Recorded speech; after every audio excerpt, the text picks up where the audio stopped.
In this exercise, I'm going to show you how to preview and acquire symbols so that you have a sense for the rich array of pre-drawn artwork that ships along with Illustrator. I've created this file called 252symbols.ai, and it's another one of these GIF documents that is just rife with junk.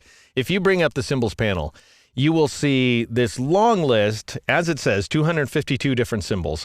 And these are symbols that have at one time or other shipped along with Illustrator, and I've just been acquiring them over time and adding them to this document. So the very first row are the 6 symbols that you get when you create a new print document in CS5. The next row is the 6 symbols that you got with a new print document in CS4. And then we have the symbols that accompany a new web document in CS5, and then those that used to accompany a new web document in CS4, and so on, going on down the list here. Now, if you see any one symbol that attracts your attention and you want to take a closer look at it, what you do is you double-click on it. So just go ahead and double-click on road, for example, is what I'm going to do.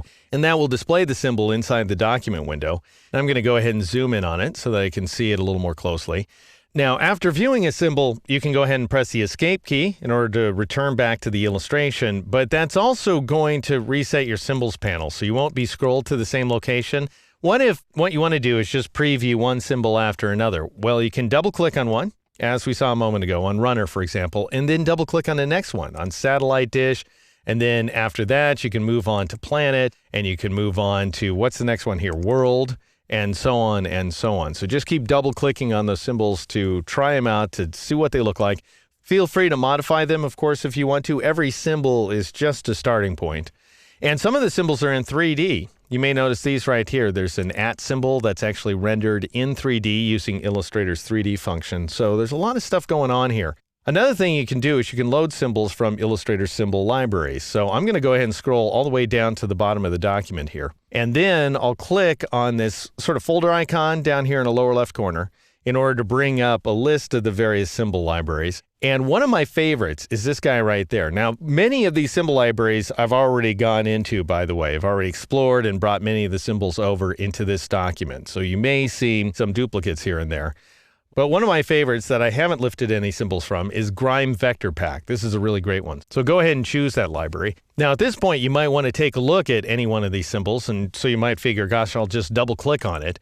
Well, that's not actually going to work. That's not going to display the symbol out here in the document window because the symbol isn't part of the active document.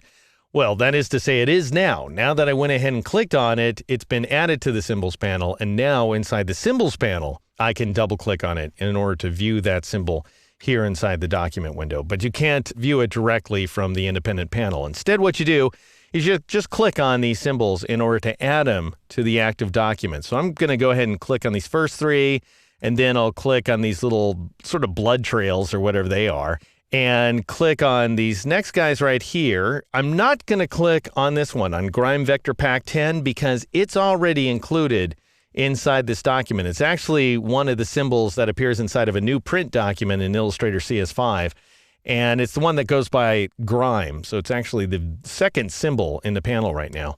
Anyway, I'm going to scroll all the way back down, so I'll click on this guy instead. What is that, number 11?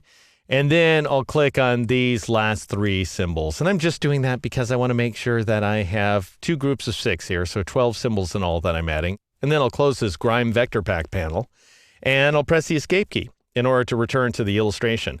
And notice, by the way, this is that one guy. If I click on the outline of the splatter right here, that is the Grime symbol, second in the symbols panel. So that's how you preview and acquire symbols inside of Illustrator. In the next exercise, I'll show you how to create and replicate instances.